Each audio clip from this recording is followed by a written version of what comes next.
শাহজাদির বয়স 7 মাস। সে 7 মাস বয়স থেকে সাঁতারের একটা প্রশিক্ষণ চলছে। পানি দেখে সে মোটেই ভয় পায় না।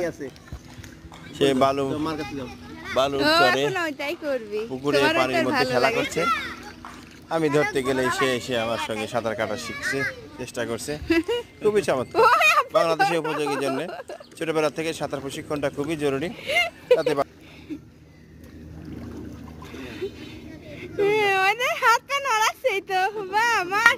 বড়দের সঙ্গে বাচ্চারা যখন সাঁতার কাটবে, বড়দেরও শরীর ভালো থাকবে, বাচ্চাদেরও শরীর ভালো থাকবে। সাঁতার একটা যেরকম প্রশিক্ষণ এবং এটা সহজ করতে পারলে শরীরও যেরকম ভালো থাকে, সেরকম বিপদ আপদ থেকেও রক্ষা পাওয়া যায়। তো সেই জন্যে শাহজাদিকে ছোটবেলা থেকেই সাঁতার প্রশিক্ষণ চলছে।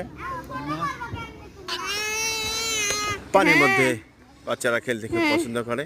এই জন্য পানির আশেপাশে যাদের বাড়ি, ছোটবেলা থেকে চেষ্টা করতে হবে সাঁতার শিখে যায়, যাতে ছোটখাটো বিপদ আপদ থেকে তারা সহজে উদ্ধার পেতে। নদীমাতৃক এই বাংলাদেশে আগে ছোটবেলায় সবাই সাঁতার শিখে যেত, কিন্তু এখন অধিকাংশ মানুষ শহরে বসবাস করার কারণে সাঁতার শেখা হয় না। পুকুরের পানি চমৎকার একটা পরিবেশ।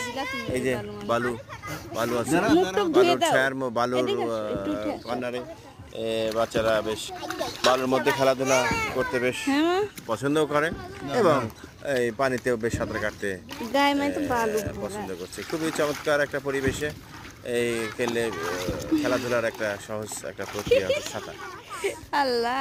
ধন্যবাদ।